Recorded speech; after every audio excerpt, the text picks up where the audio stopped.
അങ്കേലി ദമുസിന ഹൈവേയുടെ അരികിലുള്ള ഒരു കൊച്ചു ഗ്രാമമാണ്. ചെറിയൊരു ഗ്രാമമായതുകൊണ്ട് പ്രാർത്ഥനയും പഠനവും കുട്ടികൾക്ക് ഗ്രാഹ്യമായിട്ടില്ല. ചിലരുടെ വീക്ഷണത്തിൽ അവിടെ സ്കൂളിനും പള്ളിക്കും സ്കോപ്പില്ലാത്ത സ്ഥലം. ഇടയ്ക്കിടയ്ക്ക് ആ വഴിക്കാണ് ഞങ്ങളുടെ ഗ്രാമപള്ളികളിലേക്ക് എനിക്ക് പോകേണ്ടിയിരുന്നത്. ഓരോ പ്രാവശ്യവും അതിലൂടെ കടന്നു പോകുമ്പോൾ മനസ്സിൽ ചെറിയൊരു നൊമ്പരവും ആഗ്രഹവും തോന്നാറുണ്ട്, ഒരു പള്ളി അവിടെ തുടങ്ങുവാൻ വേണ്ടി. ഇതുപോലെ പല ഗ്രാമങ്ങളും ഞങ്ങളുടെ ചുറ്റിലുണ്ട്. അതുകൊണ്ട് ഞങ്ങളുടെ 15 ഗ്രാമപള്ളിക്കാരോട് ഞാനൊരു നിർദ്ദേശം വെച്ചു. ഓരോ ഗ്രാമപള്ളിയും പള്ളിയില്ലാത്ത മറ്റൊരു ഗ്രാമം ദത്തെടുക്കണമെന്ന്, ഓരോ പള്ളിക്കും മറ്റൊരു കുരിശുപള്ളി വേണമെന്ന്. ചില പള്ളിക്കാർ അത് ഗൗരവമായി എടുത്തു. അതിലൊന്നാണ് അൻസിക്കീത പള്ളി.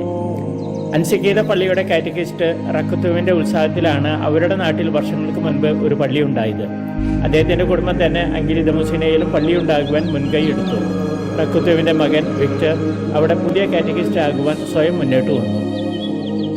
അങ്കിലി ദമുസിന ഗ്രാമക്കാർക്ക് പുതിയൊരു ജീവൻ ലഭിച്ചതുപോലെയായി. ഒരു ദിവസം അൻസിക്കീത ഗ്രാമക്കാരുടെ ഉത്സാഹത്തിൽ ഞങ്ങൾ അവിടെ ഭവന സന്ദർശനം നടത്തി. ഗ്രാമത്തിലെ കാരണവന്മാർ അന്ന് തന്നെ പള്ളിക്കായി സ്ഥലം ദാനം ചെയ്തു. കൂദാശകളെക്കുറിച്ചോ വിശുദ്ധ കുർബാനയെക്കുറിച്ചോ ഗ്രാമവാസികൾക്ക് വലിയ പരിജ്ഞാനമില്ലെങ്കിലും അൻസിക്കീത ഗ്രാമക്കാരുടെ സഹകരണത്തിൽ തുറസായൊരു സ്ഥലത്ത് ഞങ്ങൾ അങ്കിലി ദമുസിനയിലെ ആദ്യത്തെ കുർബാനയ്ക്കായി ഒത്തുചേർന്നു. മഹാബുവിലേക്ക് സ്ഥലം മാറിപ്പോകുന്ന ജിൻഡോച്ചന് പകരമായി ബേത്തലത്താല ഇടവകയെ സഹായിക്കാൻ വന്ന സെബിയച്ചനും ഗ്രാമക്കാരുടെ സന്തോഷത്തിൽ പങ്കുചേർന്നു. ഇനി ഇത് തുടർന്നു കൊണ്ടുപോകണമെങ്കിൽ അവിടെ ഒരു പള്ളി വേണം. സുഭാഷിതങ്ങളിൽ പറയുന്നു, ദൈവഭക്തിയാണ് അറിവിൻ്റെ ഉറവിടം. പള്ളി മാത്രമല്ല, ചെറിയൊരു പള്ളിക്കൂടവും വേണം. ജനങ്ങൾ കുറവാണെങ്കിലും ഉത്സാഹത്തിൽ തന്നെയാണ്.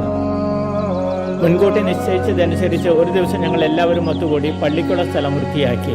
മരത്തണലിൽ ഒരുമിച്ചിരുന്ന് ഭക്ഷണം കഴിക്കുകയും ഇനി എന്ത് വേണമെന്ന് കൂടി ആലോചിക്കുകയും ചെയ്തു. ഇപ്പോഴത്തെ സാഹചര്യത്തിൽ ദീർഘകാല അടിസ്ഥാനത്തിലുള്ള ഒരു വിദ്യാലയം തുടങ്ങുവാൻ സാധ്യമല്ലെങ്കിലും ഒരു ടീച്ചർ വെച്ച് ഈ വർഷം തന്നെ സ്കൂൾ കാണാത്ത അവിടുത്തെ കുട്ടികൾക്ക് അറിവിൻ്റെ വെളിച്ചം പകരണമെന്ന് ഞങ്ങൾ ആഗ്രഹിക്കുന്നു.